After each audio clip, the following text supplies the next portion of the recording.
Magandang araw mga kabataan Polinians. Ako po si Danessa Claire P. Navarro at nandito po tayo sa Bacoor City, Cavite. Ang pagbabago ng Bacoor City, Cavite noon at ngayon. Noong unang panahon, ang Bacoor City sa Cavite ay isa sa mga bayang kilala sa tahimik at payak na pamumuhay.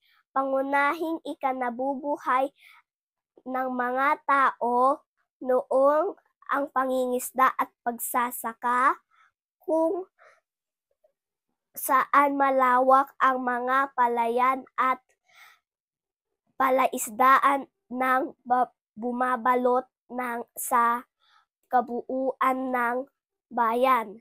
Ang mga lansangan ay simple at ang pamayanan ay malapit sa isa-isa.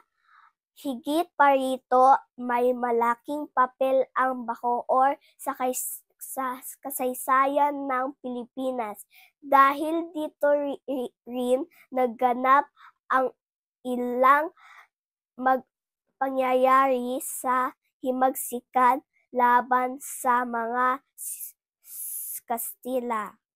Sa panahong iyon, ang Bacoor ay simbolo ng simpleng pamumuhay at makasaysayang pagkakakilanlan. Ngunit sa paglipas ng mga taon, dinala ng modernisasyon ang mabilis na pagbabago sa Bacoor.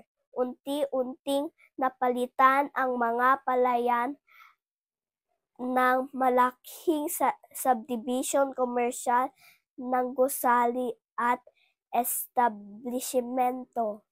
Dahil sa kalapitan nito sa Maynila, nagsilbi itong pangunahing daan patungo iba pang bahagi ng Cavite at tinaguriang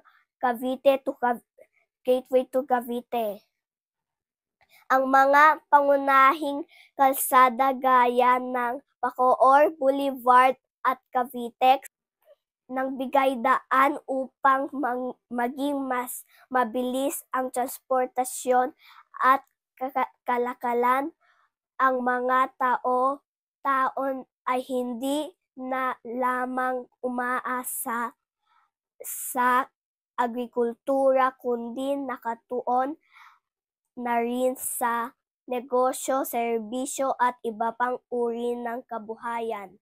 Ngayon, makikita na ang Bacoor ay isa ng progresibong lungsod ng patuloy na humahakbang tungo sa modernong kaunlaran. Gayunpaman, sa kabila ng lahat ng pagbabago, nananatili pa rin ang pagpapahalaga ng mga mamamayan sa kanilang makulay na kasaysayan at tradisyon. Ito ay patunay na kahit kailan nagbabago ang panahon, hindi kailanman nawawala ang ugat ng pagkakakilanlan ng isang lungsod. Maraming salamat